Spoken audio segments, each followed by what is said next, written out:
Bon, du coup, c'est reparti.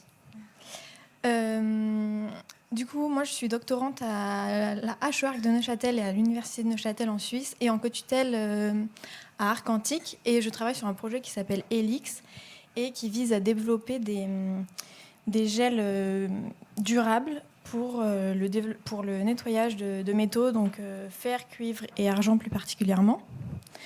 Ce que je vais vous présenter aujourd'hui, c'est une étude qu'on a fait en 2021 à Arc Antique pour étudier un hydrogel complètement biosourcé sur des coupons en premier lieu d'acier et ensuite sur des objets, sur des cas réels. Donc en fait, ce projet il s'inscrit dans la dynamique globale de créer de nouveaux traitements durables. Et du coup, je vais vous présenter en premier l'agent actif qu'on a choisi. Et en fait, ce sont des sidérophores. Donc, ce sont des métabolites qui sont sécrétés par des micro-organismes dans le but d'aller chercher le fer dans la nature pour leur apporter les nutriments dont ils ont besoin. Donc, nous, on a choisi d'utiliser plus particulièrement la déferoxamine. Donc, en fait, on a choisi celui-là parce qu'il est plus documenté et aussi plus accessible. Vous en avez peut-être déjà entendu parler parce qu'il a déjà été utilisé en conservation-restauration, plutôt sur des matériaux organiques comme le bois, le papier et le textile. Tout au long de l'étude, on a choisi de comparer plus ou moins son efficacité avec le DTA disodique, qui est largement répandu dans la pratique de conservation-restauration. Ce sont tous les deux des ligands hexadendates, mais ils ont des caractéristiques différentes. Donc, des constantes de formation avec le fer, enfin de complexe avec le fer, qui est plus élevé chez la déferoxamine et avec un pH neutre, alors que le DTA va être un peu plus acide. Ensuite, il a fallu sélectionner le gel le plus approprié. Donc, comme vous le savez sûrement, pour le projet gel métaux, les gels ont plusieurs avantages. C'est la facilité d'application, un traitement qui est plus précis et plus contrôlé, et aussi ça permet de diminuer la quantité de solutions actives utilisées.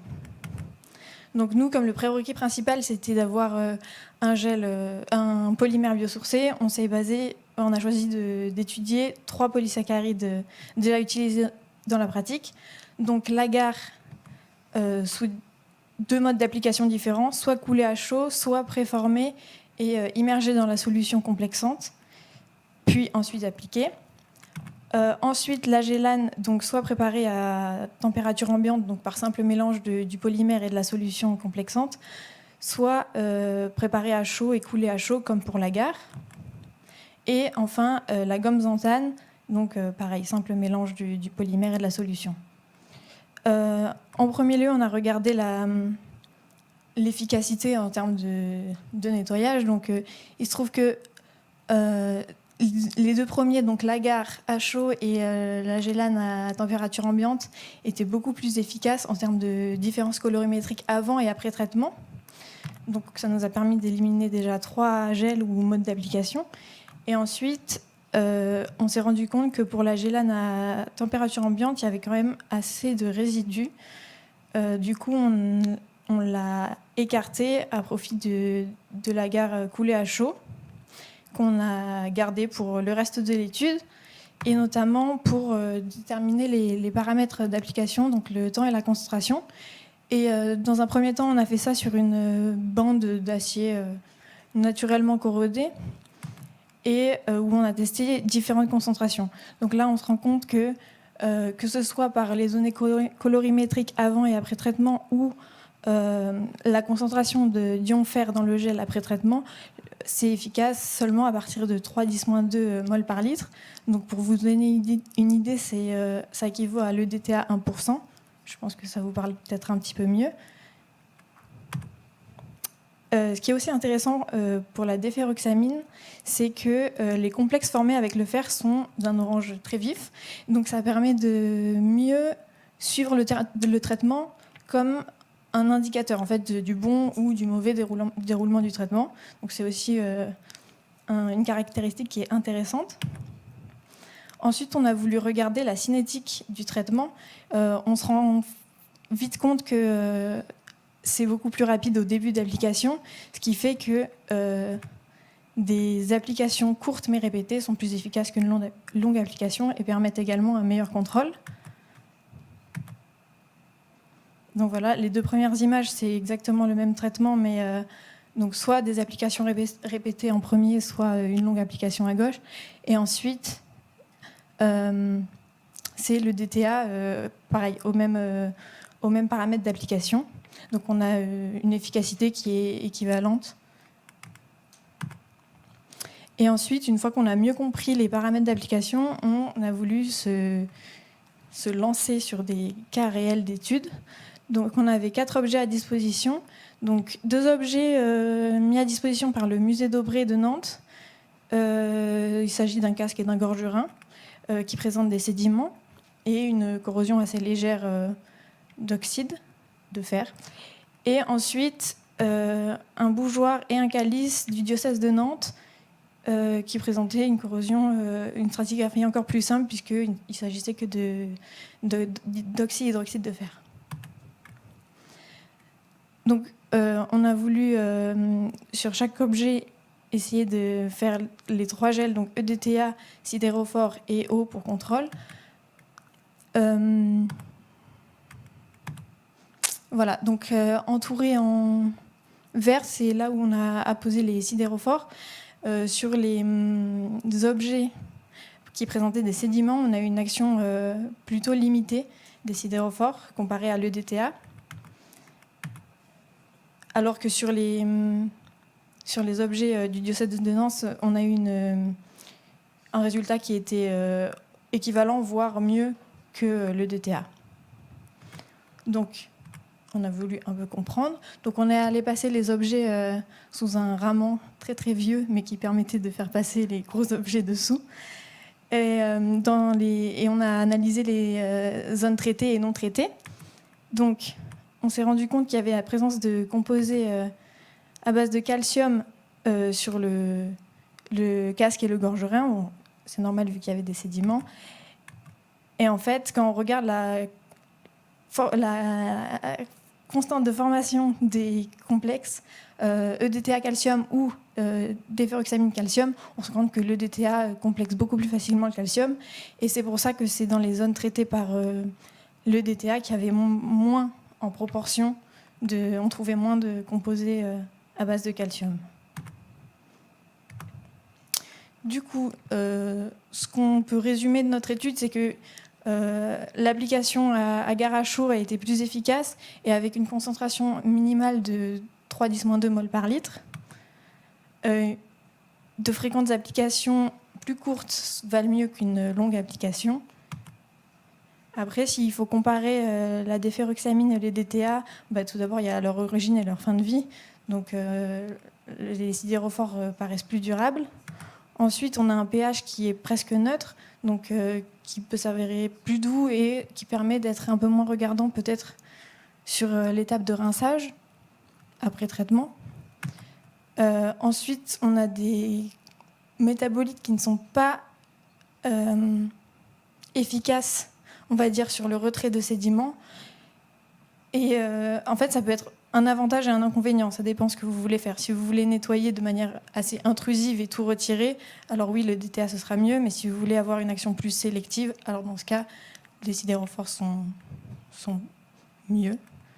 Et après, en termes de coût, parce que ça rentre aussi en compte, les sidérophores sont pour l'instant beaucoup plus chers, même si ce n'est pas vraiment très pertinent de comparer, parce que la production industrielle aujourd'hui, elle n'est pas du tout équivalente. Le DTA est utilisé dans beaucoup de milieux, alors que les sidérophores, c'est seulement en pharmacie.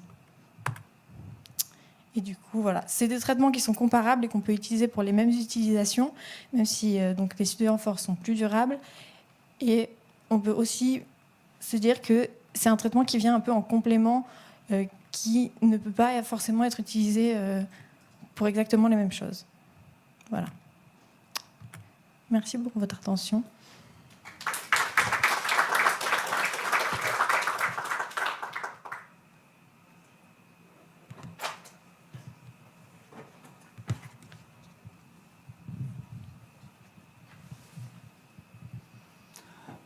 Merci Loana pour la présentation. Moi j'ai 2 questions. La première c'est est-ce que tu peux varier le pH du sidérophore ou il n'aime pas trop ça?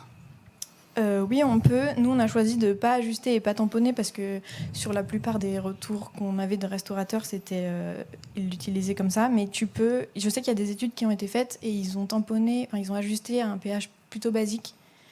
Et oui, tu peux. Ok, très bien. Puis, c'est une question très intéressée, mais tu as parlé que ton travail est appliqué sur d'autres types de matériaux. Est-ce que tu peux me parler un peu plus sur l'argent et puis sur le cuivre? Alors sur le cuivre, ça va. Là, on balbutie un peu plus au niveau des études. Ça va fonctionner sur le cuivre. Alors comparé à l'EDTA, ça va peut-être être moins efficace et bulldozer, hein. Mais ça fonctionne. Après sur l'argent, c'est un peu plus aléatoire, donc je peux pas vraiment te répondre parce que c'est un peu plus. On fera des tests. Et voilà. Et il y a peut-être d'autres sidérophores autres que la déferroxamine qui peuvent avoir des effets sur l'argent. Et ça, c'est à tester. Merci.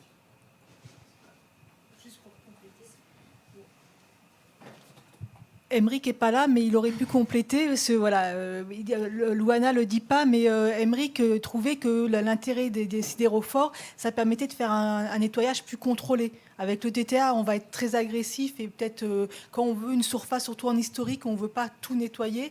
Et il trouvait que ça pouvait être une bonne alternative.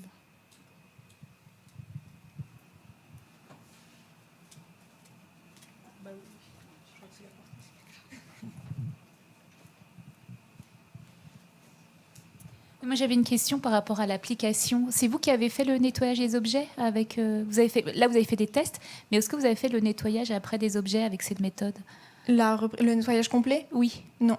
Parce que après, moi, c'est ça, c'est toujours quand on fait du chimique, entre la petite zone et après tout l'objet, avoir quelque chose d'homogène, savoir si c'était facile, si vous. On l'a fait sur les. Enfin, là, je l'ai fait sur le bougeoir. Mais sur les objets de l'armure, comme c'était pas particulièrement concluant pour ce nettoyage précis-là, on n'a pas poussé plus loin. Oui, parce qu'après, il y a les méthodes mécaniques aussi, voilà, pour les ferreux, parfois, qui sont mieux. Moi, il y a quelque chose que j'aimerais mieux comprendre. Si j'ai bien compris, ces sidérophores, comme leur nom l'indique, cherchent le fer. Mm-hmm. Alors, j'ai pas très bien compris comment on nettoie les produits de corrosion des cuivreux ou de l'argent avec ce produit. Parce qu'ils ont quand même une constante de formation non nulle avec le cuivre. En fait, c'est spécifique au fer, mais ils peuvent également... Parce que dans la nature, le micro-organisme va produire le sidérophore pour chercher le fer et non pas le cuivre, mais c'est également efficace sur le cuivre, dans un cadre autre que naturel. D'accord.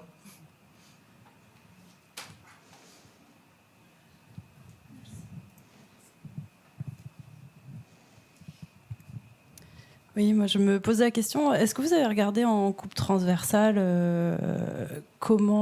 qu'est-ce qu'on enlève finalement avec ces sidérophores dans l'épaisseur de la couche, parce que la question sur les ferreux, c'est aussi la question de la surface d'origine et retrouver la surface d'origine qui peut être importante, donc savoir où on se situe par rapport à cette surface d'origine aussi. Donc non, on n'a pas fait ça, on n'a pas eu le temps et on n'a pas eu l'équipement nécessaire. Et nous, à savoir sur le projet Helix, on se restreint, vu qu'il y a déjà 3 métaux, on se restreint sur des corrosions assez simples avec des stratigraphies assez simples aussi. Donc on ne regarde pas forcément toute la... en coupe. Oui. Pour compléter justement les deux objets en fait qu'on avait pris du musée d'Aubray, au départ on les pensait historiques et normalement qu'avec quelques oxydes, et en fait ça avérait de l'archéo et plus compliqué que ce qu'on voulait. Mais normalement l'idée c'était vraiment de prendre de l'historique et où la surface d'origine ne pose pas trop de questions, quoi.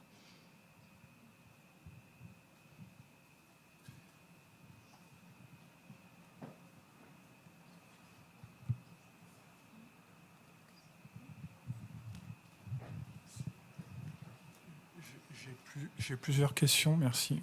J'ai plusieurs questions, c'est surtout une très basique. Tu disais que c'était beaucoup plus cher. De combien c'est plus cher? C'est 2 fois, 5 fois, 10 fois plus cher que le DTA? c'est indécent. Voilà, ça dépend.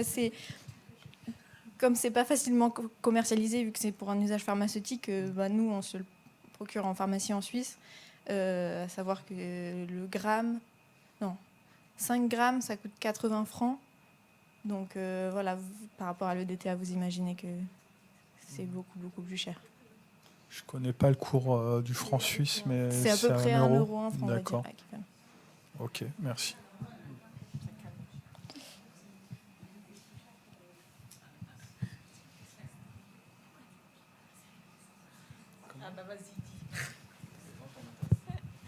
Mais après, on contrebalance avec la concentration, en fait, parce que ce qu'on utilise comme quantité, c'est très faible. Voilà.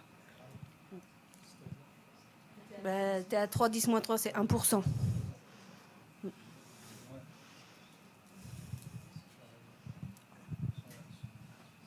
Et on va négocier avec les pharmacies. Merci.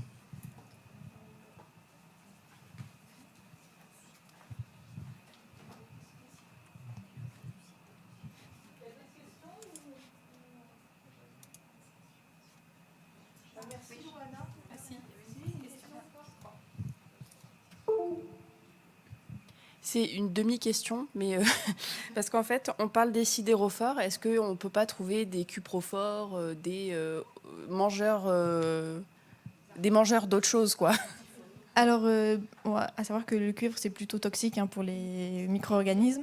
Mais ceci dit, il y a des composés, donc l'EDDS, je ne sais pas si vous connaissez, qui est un peu le cousin de l'EDTA, mais produit par des micro-organismes et qui complexe relativement bien le cuivre. Donc, on regarde ça aussi de près et on vous tiendra au courant. Avec plaisir.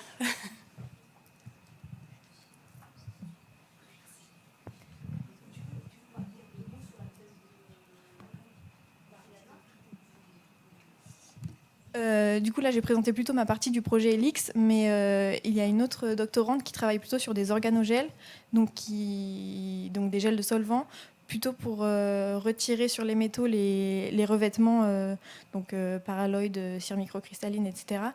Et qui essaye aussi de développer des gels qui ont une double action, donc à savoir retirer les revêtements et en même temps la corrosion qui peut être sous-jacente ou qui peut même venir sur le revêtement. Donc voilà, si ça vous intéresse, Edith et moi, on est là pour répondre à vos questions sur cette partie aussi.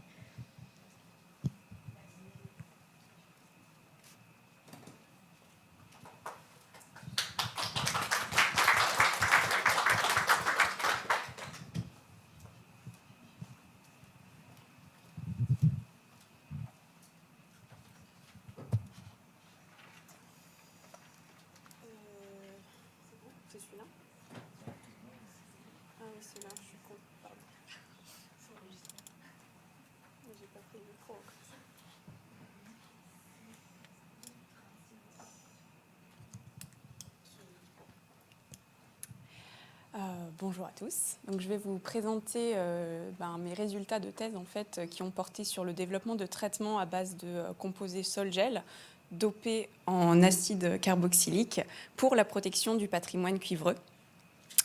Voilà.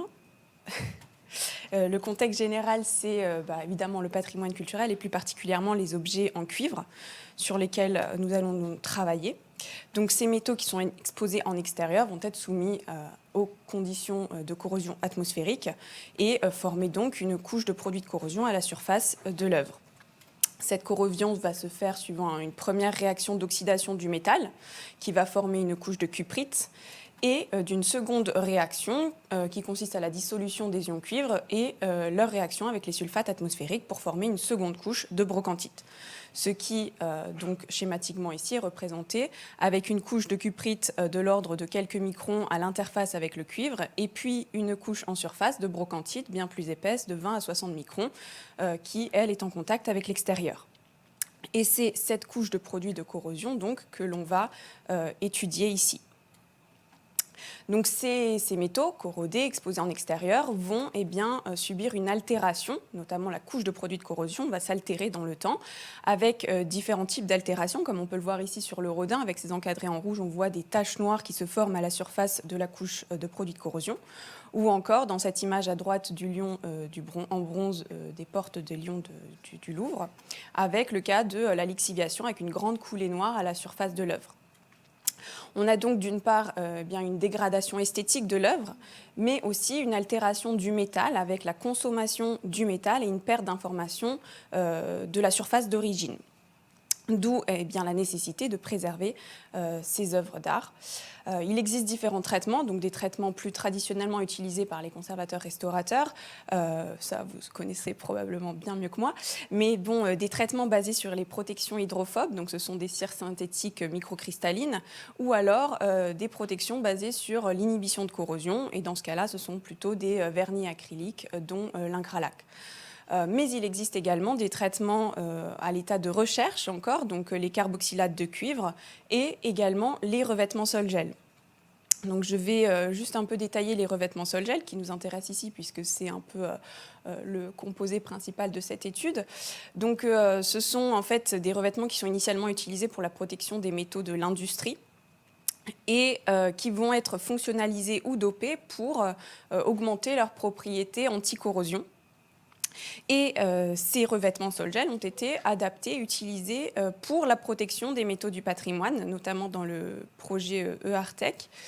Et donc c'est dans ce cadre-là la fonctionnalité du sol avec une fonction fluoro ou mercapto qui vient apporter une propriété hydrophobe au revêtement et donc l'aspect protecteur à la surface du métal, plus particulièrement de la couche de produits de corrosion. Nous, dans notre cadre ici de cette étude, on s'est penché donc d'une part sur ces revêtements sol-gel avec l'idée d'avoir une protection à plus long terme et d'autre part sur les carboxylates pour leur rôle protecteur hydrophobe. Donc l'idée ici, ça a été de combiner un peu ces deux composants et d'utiliser en fait le sol-gel comme un moyen de contenir les acides carboxyliques afin de les faire pénétrer dans la couche de produits de corrosion. Et donc d'améliorer d'une part la pénétration de ces acides dans la couche et aussi donc d'améliorer la protection sur le long terme. Avec par la même occasion une facilité de l'application puisque le sol-gel s'applique plus facilement à la surface de l'œuvre. En termes de méthodologie, dans ce travail, donc, nous avons travaillé d'abord sur des échantillons qui proviennent de la toiture de l'église de Saint-Martin-de-Metz, qui date donc d'une centaine d'années, et qui sont représentatifs des couches de produits de corrosion historiques anciennes. Donc, nous avons travaillé sur des coupons de cuivre de 1,5 par 1,5 cm. Et donc l'application de nos traitements sur ces coupons représente en quelque sorte notre preuve de concept du traitement développé ici. Pour ce qui concerne les acides carboxyliques, donc on a sélectionné des acides à 7, 8 et 10 atomes de carbone qui permettaient d'avoir une meilleure protection hydrophobe tout en permettant une faible évolution de la couleur de surface, notamment avec le C7 et le C8, et qui étaient donc bien en accord avec le contexte patrimonial. Le milieu dans lequel nous travaillons est un milieu acide puisqu'on utilise une matrice silice d'orthosilicate de tétraméthyle, plus simplement appelée le THEMOS, et l'acide carboxylique qui est donc inséré dans cette matrice pour avoir notre sol-gel dopé. En termes de synthèse sol-gel, maintenant, le sol que l'on synthétise est un liquide qui va contenir donc un initiateur de réaction, l'eau, le solvant, l'acétone, et le réticulant, le thémos. Donc ces composés mis ensemble vont être soumis à une suite de réactions d'hydrolyse et de polycondensation qui vont former d'abord un gel et puis, si on laisse sécher, avec évaporation des solvants, l'obtention d'un monolithe solide. Donc, juste pour préciser un peu le procédé sol-gel, en fait, c'est très vaste le sol-gel, mais c'est pour résumer en fait ce passage du matériau de l'état liquide à l'état solide en fait. Donc, ça peut s'appliquer un peu à différents systèmes. C'est vraiment le procédé en soi. Dans notre cas, on procède au dopage de ce sol avec notre acide carboxylique qui va jouer justement le rôle de protection avec le rôle d'inhibition. Ensuite, on va appliquer ces sols à la surface de nos coupons de cuivre par deep coating. Donc la technique consiste en fait au trempage du coupon dans le sol, encore liquide, avec un trempage d'1 minute. Et puis on ressort le coupon, on le laisse sécher pendant 10 minutes en chambre de deep coating à 20 degrés et 40% d'humidité. On peut procéder à cette étape une seconde fois, donc avec un deuxième deep coating, pour avoir ensuite une comparaison entre l'effet 1D et 2D. Donc 1D, un deep coating, 2D, deux deep coating. Voilà, pour la méthode d'application. On a également fait des suivis de viscosité de ces sols gels dopés en acide pour déterminer des gammes de viscosité pour savoir quand est-ce qu'appliquer en fait le sol à la surface de nos coupons. Donc ici est représenté le cas du TC7 avec la viscosité en fonction du temps. On a fait 2 suivis différents. Et on voit bien qu'à un certain moment, la viscosité augmente brusquement. Ça correspond au temps de gel, c'est-à-dire quand notre liquide devient gel. Et de là, eh bien, on décide de se placer 20 minutes en amont afin d'avoir une gamme de viscosité relativement faible et tout en étant suffisamment éloigné du temps de gel pour éviter tout risque de gélification de notre solution lorsqu'on procède au trempage du coupon dans le sol. Donc on a une gamme de viscosité pour nos trempages qui va de 2 à 4 millipascales seconde. Et puis donc les temps de synthèse sont ajustés en fonction de ces viscosités que l'on souhaite obtenir.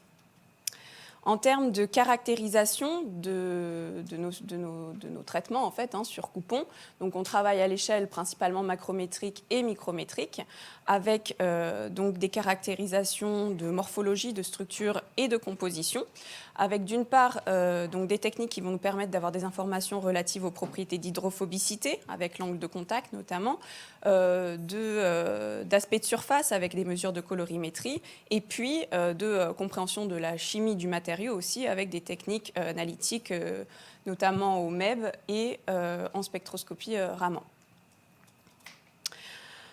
Tout d'abord, donc, il est intéressant ici de se pencher sur eh bien, les apports de ces traitements pour le patrimoine. Et le premier point à mettre en avant, ce sont les protections en termes d'hydrophobicité que l'on constate pour ces traitements sol-gel dopés en acide. Donc on voit bien que pour le TC7, donc le traitement TMOS dopé en HC7, TC8 et TC10, on a des angles de contact relativement élevés, donc on est entre 120 voire 150 degrés même pour le TC10, donc on a une bonne protection hydrophobe pour des temps de trempage très courts, donc on a un traitement qui se fait très vite et on a rapidement une très bonne protection hydrophobe. Si on compare cette protection par rapport à ces acides carboxyliques utilisés en immersion, bien on constate qu'on a un angle de contact similaire, voire nettement augmenté pour le TC7, avec justement l'immersion qui, elle, nécessite des temps d'application beaucoup plus longs. Donc on a un gain de temps aussi sur cette application par voie sol-gel pour une bonne protection. Un autre point que je tenais à mettre en avant ici, c'était en fait, l'apport de ces acides carboxyliques en termes d'hydrophobicité. Si l'on compare avec le TMOS seul, on voit bien que si on traite notre coupon avec le TMOS seul, on a des angles de contact très faibles, donc parce que le TMOS, lui, à lui tout seul, en fait, il est hydrophile. Donc on a vraiment bien besoin de ces carboxylates, de ces acides, pour apporter cette protection hydrophobe à la surface du coupon. En termes d'aspect de surface, maintenant, donc, on voit déjà à l'œil nu que la surface est faiblement modifiée par ce type de traitement. Et si on regarde les valeurs des ΔE, donc le différentiel de couleur entre le coupon non traité et le coupon traité avec les différents traitements, on voit bien qu'on a des ΔE très faibles, donc autour de 5 à peu près, donc ce qui permet de dire qu'on n'a pas de variation de couleur détectable à l'œil nu. Sauf dans le cas du TC10-2D, où là, on a des ΔE plus élevés, mais qui, là encore, en comparant à l'immersion, permettent en fait une diminution, une amélioration du traitement de carboxylate, en fait. Parce que si on passe par le sol-gel, on voit bien que pour le TC10-2D, on a diminué le ΔE par rapport à un traitement par immersion. Voilà pour ce qui était de l'aspect de surface. Donc ces traitements sol-gel présentent une performance en un sens, puisqu'on a un temps de trempage très court et un aspect de surface conservé, et de plus une protection hydrophobe de la surface. En termes de caractérisation maintenant, donc si l'on regarde ce qui se passe à la surface du coupon, donc là je vais principalement vous présenter le cas du TEMOS dopé en HC8, donc le TC8 qui est notre composé d'intérêt dans cette étude, mais ces caractérisations s'appliquent aussi aux autres traitements. Donc en regardant au MEB la surface des coupons traités, donc à gauche on a le TC8 1D et à droite le TC8 2D, donc appliqué en 1 trempage ou 2 trempages. On observe à la surface en fait un recouvrement de la brochantite, donc la couche de produits de corrosion d'origine en surface, qui est recouverte par de nouvelles structures de carboxylate de cuivre qui viennent recouvrir partiellement la surface dans le cas du 1D et en quasi-totalité la surface du coupon dans le cas du 2D.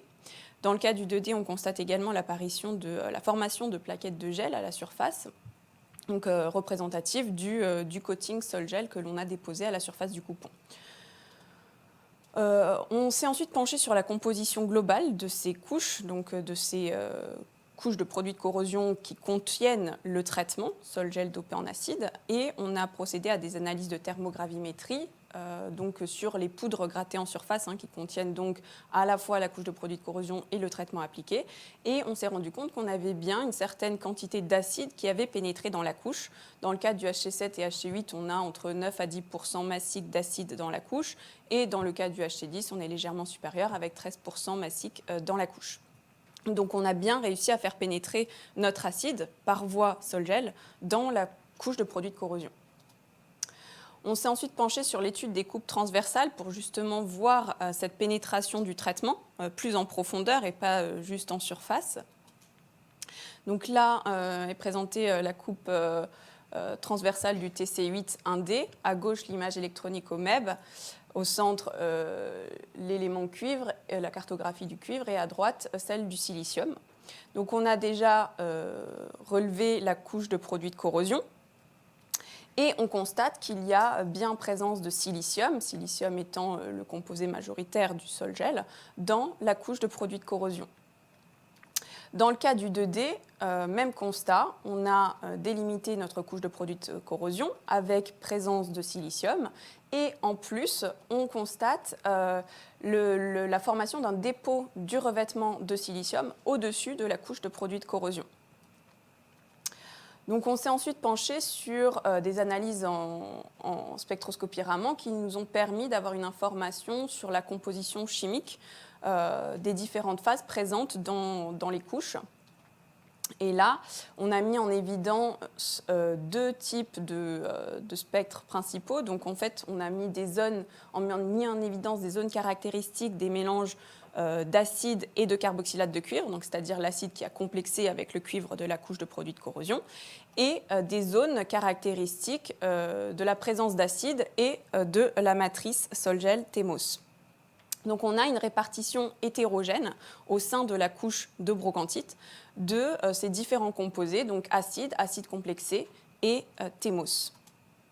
Donc on a bien une pénétration de l'acide carboxylique et du traitement en fait sol-gel en profondeur dans la couche de produits de corrosion, avec une distribution mixte, comme je le disais, de l'acide CuCN, HCN et TEMOS jusqu'à l'interface avec la cuprite. Donc on va bien en profondeur dans la couche. De façon plus générale, donc, pour faire un bilan de ces observations de composition et de structure des couches de produits de corrosion traitées, donc on a en fait identifié différentes zones dans notre couche de produits de corrosion, avec une première zone qui correspond à la couche de cuprite, qui elle reste intacte à l'interface avec le cuivre. On a ensuite une seconde zone qui, elle, correspond en fait à la brochantite, mais avec la pénétration du traitement. Donc on a un fond de pénétration du mélange acide, carboxylate de cuivre et sol-gel dans la couche de brochantite. On a une partie supérieure, donc dans la zone supérieure en surface de la couche de brochantite, qui elle est plus concentrée en sol-gel dopé. Donc on a plus de CuCN et d'HCN dans cette partie de surface. Et enfin, dans le cas des 2D, on a un dépôt de surface au-dessus de la couche de produits de corrosion qui correspond au revêtement sol-gel avec une épaisseur de 1 à 4 micromètres en fonction de l'acide utilisé dans le dopage. En conclusion, donc, on a mis en évidence l'efficacité de la protection des acides carboxyliques de 7, 8 et 10 atomes de carbone lorsqu'appliqués par voie sol-gel pour les cuivres corrodés. On a montré la complexation des acides appliqués par cette voie sol-gel dans la brochantite, ce qui permet une bonne protection hydrophobe de la couche. Et enfin, la pénétration du traitement sol-gel dopé en acide dans la couche de brochantite jusqu'à l'interface avec la cuprite, avec en plus la formation d'un réservoir d'acide carboxylique non réagi dans la couche. En termes donc de perspective de cette thèse, nous travaillons actuellement sur le projet Sol-Gel Carbo, qui est financé par la FSP, donc la Fondation des sciences du patrimoine, et qui est en collaboration avec Acoros, qui travaille notamment sur tout ce qui est conservation, restauration pour les métaux, et l'Institut Lavoisier de Versailles et Monaris. Donc, qui vont nous permettre en fait, de répondre aux différents axes de ce travail. Dans un premier temps, notamment sur la question de l'approfondissement des mécanismes physico-chimiques en jeu entre la couche et le traitement. C'était vraiment la question d'aller voir à l'échelle cuprite-brochantite jusqu'où pénètre exactement le traitement, notamment en regardant à l'échelle nanométrique ce qui se passait. Et puis aussi d'avoir une estimation de la réserve d'acide dans la couche, qui est aussi très importante ici, puisque si on a de l'acide non réagi, il peut ensuite réagir pour complexer et protéger sur le long terme, en fait. Donc c'est voir jusqu'à quand on peut détecter cet acide non réagi et combien il y en a dans la couche. Un second axe de ce travail consiste à l'évaluation de la durée de la protection de ces traitements sol-gel dopés. Et ça, donc, c'est en travaillant sur des coupons qui ont été exposés en extérieur, ce qui a été fait courant de la thèse, donc en juillet 2021. Donc, cet été, ça fera 1 an, et donc on va pouvoir les caractériser pour voir si, au bout d'1 an, le traitement réagit de la même façon et quelle est l'influence des différents facteurs sur ces traitements. Et enfin, développer le traitement pour l'application aux objets du patrimoine avec donc un côté beaucoup plus appliqué aux objets du patrimoine exposés en extérieur, avec d'une part une stabilité du sol afin de faciliter son emploi sur site par le conservateur-restaurateur et de développer une technique d'application par spray, par exemple, qui faciliterait l'utilisation. Et donc de tester ces sols en conditions réelles sur site patrimonial. Donc nous sommes en cours de discussion pour voir si nous pouvons tester sur la toiture du Palais de Salm, qui permettrait d'appliquer vraiment en extérieur sur site, sur une couche de produits de corrosion ancienne, nos traitements, et ensuite caractériser sur site à différentes périodes ces traitements. Voilà. Donc je vous remercie de votre attention.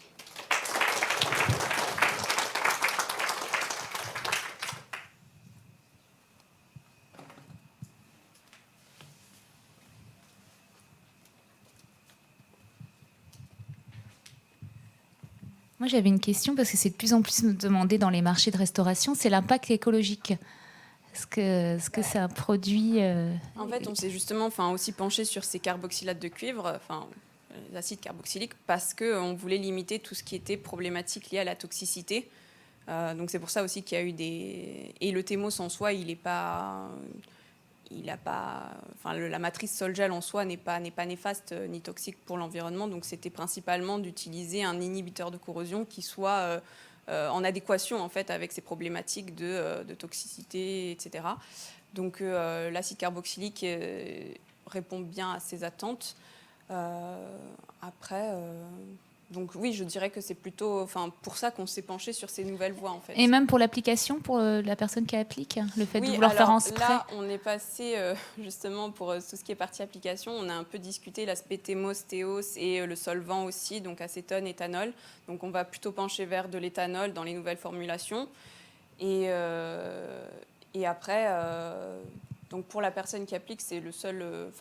c'est plutôt l'aspect solvant en fait qui est en présence, mais bon, de ce que je vois quand même, l'éthanol est pas mal utilisé aussi quand même. Donc, Et par rapport là, je sais que c'est au début du projet, donc vous êtes encore à voir la durabilité du produit dans le temps, mais après vous savez pas du tout quand il faudra dérestaurer, re-restaurer, comment ça se comporte. C'est un peu la question de ce projet de postdoc là, de voir comment le traitement vieillit dans le temps en fait, parce que l'idée c'était de pallier à cette problématique de la restauration trop fréquente et donc d'avoir une solution qui permet de rester plus protectrice dans le temps. C'est l'idée aussi d'avoir ces acides qui pénètrent en profondeur, parce qu'une thèse antérieure, toujours conduite au laboratoire au LAPA par Émile Dapchin, avait démontré que plus l'acide pénètre en profondeur dans la couche, en fait, plus la protection est durable.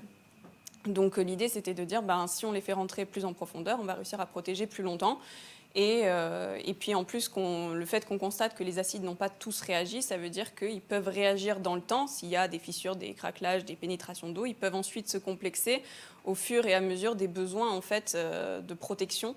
Et donc l'idée, c'est d'avoir vraiment une protection plus longue, mais combien, on ne peut pas encore répondre. C'est un film qui reste un peu élastique alors, parce qu'il y a le problème de dilatation des sculptures en extérieur. Donc c'est quelque chose qui, c'est pas comme un vernis. La vernis, le problème c'est que ça craquelle en extérieur, donc on l'utilise pas. Normalement, il craquelle pas le gel en soi, mais donc ça fait aussi partie des questions de comment ça réagit en extérieur, parce que nous on a fait que des tests en coupon en laboratoire, donc on n'a pas encore regardé ce qui se passait sur un traitement exposé en extérieur. Mais la problématique, en plus, on a vu qu'il y avait la formation vraiment d'un revêtement coating sol-gel uniquement dans le cas d'une application en 2D, donc peut-être utiliser seulement le 1D, donc tout le traitement pénètre, on n'a même plus de dépôts en surface, donc la problématique du craquellement ne se pose même pas à ce moment-là. Merci. Je sais pas, il y a une autre question là Ça va être court parce que tu as répondu en partie. Toujours sur la durée et la durabilité, est-ce que c'est envisageable que ces carboxylates réagissent avec la brochantite pour donner d'autres formes minérales? Est-ce que tu envisages un vieillissement artificiel accéléré pour... Ça, on pourrait également faire vieillissement artificiel. Pour l'instant, déjà, on va regarder ceux qui ont été exposés au bout d'un an. Ça permettra déjà de voir ce qui s'est passé après un an d'exposition en extérieur. Et oui, l'idée est de dire que ces acides qui sont non réagis dans la couche, en fait, vont au fur et à mesure réagir avec la brochantite qui va se dissoudre lorsqu'il y a de la pénétration d'eau, etc., pour former des nouveaux complexes qui, eux, sont protecteurs. Et donc, au fur et à mesure, créer... Je pensais plus en termes de changement de couleur, parce que là, tu as fait des changements de couleur sur une courte durée, mais est-ce que sur le long terme, c'est ça? On a fait des changements de couleur, oui, en effet, on n'a pas fait sur le long terme, mais bon, ceux qui sont en extérieur vont être caractérisés en termes de... Là, je les ai vus il n'y a pas trop longtemps. Enfin, à l'œil, je n'ai pas l'impression qu'ils aient bleui ou quoi que ce soit, mais je n'ai pas fait les mesures de colorimétrie encore dessus. Et donc, non, c'est à faire, mais j'ai l'impression que ça vieillit plutôt bien en termes de couleur, du moins. Voilà.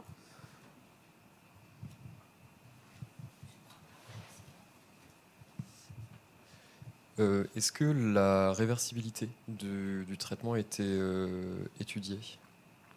Alors, on ne sait pas... c'est réversible, oui, mais sauf que ça veut dire enlever une partie de la couche de produits de corrosion, et ce n'est pas le but. Donc là, c'était plutôt de l'utiliser un peu comme un consolidant de la couche, en fait, parce qu'on a aussi vu que le sol-gel, il permet de consolider, en fait, la couche, puisqu'il remplit les pores, et donc il vient renforcer le système, en fait. Donc l'idée, ce n'était pas de dire on le met puis on l'enlève, mais plutôt... d'évaluer d'abord l'impact qu'il a, mais vu le faible impact, de dire, bon, voilà, on le laisse en fait. C'était un peu la même question, mais dans un autre sens. Je trouve intéressant aussi de rappeler qu'il y a des éléments qui ne sont pas accessibles et que vous, l'objectif, ça va être plutôt de pouvoir traiter ces éléments où on peut difficilement accéder, où on peut difficilement renouveler les couches de protection, ou peut-être même, si c'est sur des toits ou des éléments architecturaux, la couleur n'a pas forcément... une importance, en tout cas dans la valeur patrimoniale, et où ce que vous allez chercher en priorité, c'est de pouvoir assurer une protection sur le plus long terme possible sur ces éléments. Et de montrer qu'en fait, aussi, ces solutions techniques, elles viennent répondre à un problème spécifique lié à la conservation. Oui, bien sûr. Après, c'est adapté en fonction des besoins. C'est pas appliquer forcément toujours ce traitement-là, mais savoir qu'il y a ce type de traitement qui existe. Après, à voir comment il évolue aussi, mais... c'est intéressant de savoir qu'on peut l'utiliser sur certains cas. Et c'est intéressant aussi de toujours remettre en perspective la hiérarchisation des objectifs de la conservation-restauration, où là, en l'occurrence, la réversibilité n'est pas le principal objectif, a priori. De ce que j'ai oui, non, c'est vrai. J'ai juste une question. Pour l'exposition extérieure pendant un an, ça a été quel extérieur ? Alors, c'était au CEA, donc sur le plateau de Saclay, en extérieur de notre laboratoire. Pas très sur pollué. la toiture. Plutôt, je dirais, je sais pas, non. C'est pas en plein cœur de Paris, quoi, mais ça reste région parisienne. Voilà. Est-ce qu'il y a d'autres questions ?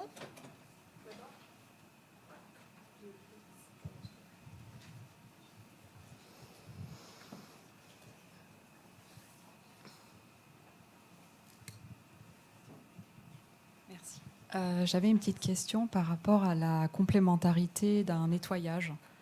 Parce que là, si j'ai bien compris, les essais, ils ont été réalisés pour l'instant sur des coupons qui ont été vieillis et laissés tels quels. Et je me posais la question de la complémentarité avec les interventions de nettoyage qui ont souvent lieu avant tout traitement de protection ou de stabilisation, qui sont souvent effectués par un sablage assez doux. Donc un nettoyage mécanique qui, pour le coup, va avoir aussi une incidence sur la cohésion de la couche qui va être traitée et notamment son épaisseur. Après, là, on a travaillé sur des plaques de toiture qui datent d'une centaine d'années. On les a, en plus, ça fait quelques années qu'on les a au laboratoire, donc elles sont conservées de façon stable. Elles sont plus soumises à des pollutions extérieures, en fait, on va dire. Donc, nous, on a fait un nettoyage à l'éthanol et après, on a appliqué nos traitements parce que la couche en soi elle était propre, enfin, on va dire, dans le sens où il n'y avait pas de taches ni de non, mais ça pourrait être une perspective que de simuler, puisqu'on sait qu'en extérieur, les couches, elles augmentent avec le temps et que bien souvent, le restaurateur il va intervenir et éventuellement alléger les produits qui sont les plus pulvérulents, qui posent problème, sachant que les surfaces peuvent être quand même assez hétérogènes, comme vous l'avez montré au départ, avec des zones qui sont directement exposées aux eaux de pluie et d'autres qui vont subir des dépôts exogènes. Et justement, je termine avec la deuxième question. Est-ce que cette hétérogénéité des surfaces qu'on peut observer sur les sculptures, donc là, on a vu les tests sur la brocantite, mais il y a aussi des zones qui vont avoir une composition différente. Donc, est-ce que ça, c'est quelque chose qui va être pris en compte dans la modélisation des coupons ou... Alors, dans le cadre du postdoc, justement, enfin là, on en discutait avec Marie Faïs, justement, parce que on va travailler avec Acoros pour tout ce qui est application sur site. Et justement, la question du nettoyage de la surface s'est posée. Donc, en effet, un nettoyage doux, avec un abrasif de noyau d'olive, je sais pas, un truc végétal. Oui, végétal. Donc, du coup, l'idée s'est posée et on s'est dit, oui, en effet, travailler dans les conditions adéquates, de nettoyer au préalable la surface avant d'appliquer le traitement. Donc, c'était pas nécessaire sur mes coupons de laboratoire, mais en effet, en surface extérieure, c'est tout à fait planifié. D'accord, ok. Voilà. Pour ce qui est de l'hétérogénéité des surfaces, donc là aussi, application sur site, on envisage éventuellement, en fonction de ce qu'on peut faire ou pas, de travailler sur différentes zones pour avoir peut-être l'influence de différentes surfaces d'exposition. Et ensuite, le matériau, dans tous les cas, si on travaille sur du cuivre, donc c'est quand même une couche cuprite brocantite qui aura de constitution en conditions atmosphériques. Donc ça, c'était le premier point. Après, l'idée, c'est aussi ensuite d'arriver à terme à développer ce traitement pour les bronzes aussi. Donc là, justement, à tester, à développer si sur ces nouveaux matériaux, le traitement réagit de la même façon. Mais on part quand même d'une base solide en disant que le cuivre... le bronze est principalement composé de cuivre quand même, donc à voir comment on adapte ce traitement sur les bronzes. Mais ça fait aussi partie des questionnements. Merci beaucoup. Merci.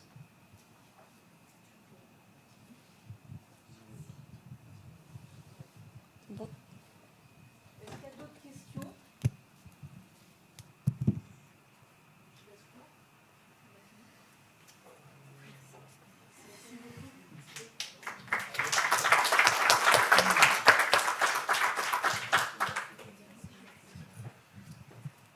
Merci de votre attention. Eh bien, en fait, on est en avance, c'est incroyable.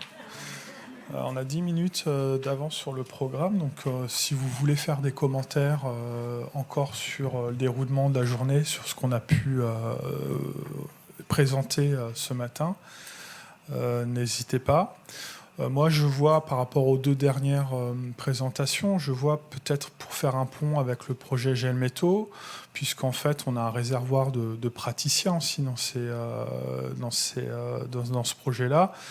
On peut aussi apporter, le jour où vous avez besoin de faire vraiment de la mise en œuvre en réel, sur différents types d'objets du patrimoine, que ce soit pour le sidérophore ou pour faire des protections sur des bronzes extérieurs. On peut vous aider aussi peut-être à faire de la mise en œuvre avec peut-être des systèmes d'évaluation in situ. N'hésitez pas, enfin, on pourra en reparler. On est là pour... on est tous demandeurs, prêts pour tester des nouveaux produits. Ou même faire un atelier. Enfin, vous demandez et vous proposez votre produit à tester. Et puis nous, on invite soit au C2RMF, soit à Arc Antique les restaurateurs qui viennent tester. Ça peut être assez facile à mettre en place. J'ai vu que Marie voulait faire une remarque. Oui, dans ce qu'on disait tout à l'heure, les perspectives d'évolution du projet. Je me demandais dans le cadre-là de collaboration entre différents restaurateurs ou différentes spécialités, des étudiants, des chercheurs, est-ce qu'on ne peut pas faire un système comme on trouve parfois dans les marchés publics de bourses de capacité, où en fait on peut, une plateforme où on puisse dire moi j'ai tel équipement qui permet d'accueillir tel type de projet ou telle recherche, j'ai accès à tel appareil, j'ai accès... ou pas, je peux accueillir un stagiaire ou pas, j'ai des sources de financement extérieures possibles, essayer de mettre des ressources à disposition et peut-être qu'il y a quelqu'un à l'étranger ou quelque part qui a besoin de ces choses-là complémentaires, qu'on puisse monter des projets sur la base de ce qu'on peut mettre à disposition en fait.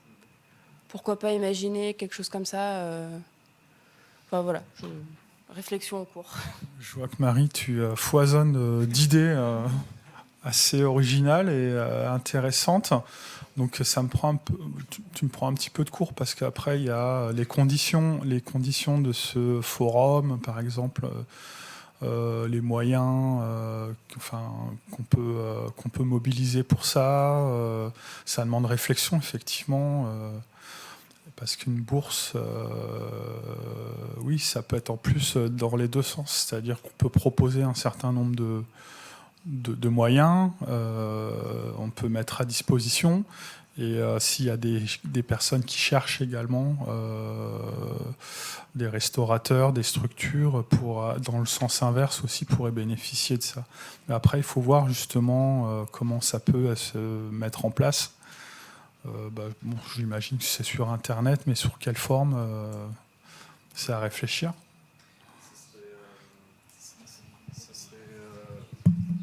Ce serait quelque chose qui serait interne. Tu pensais à quelque chose d'interne au groupe ou du coup d'externalisé et ouvert à l'extérieur?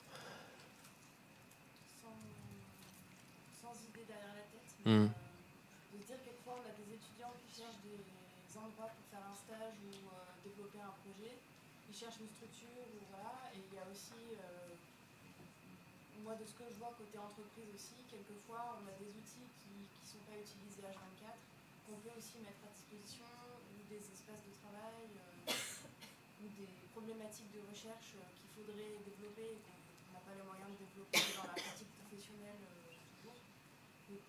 Parce que en fait, la difficulté derrière, tu vois, c'est que c'est une forme d'engagement aussi, quoi. C'est-à-dire que,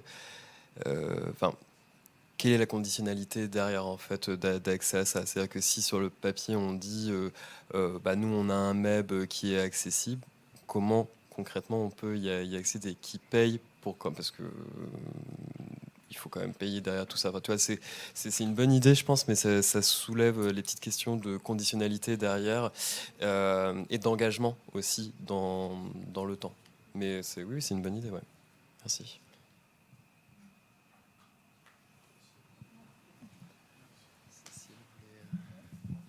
Peut-être on s'arrête là pour ce matin et on redémarre à 14h précise.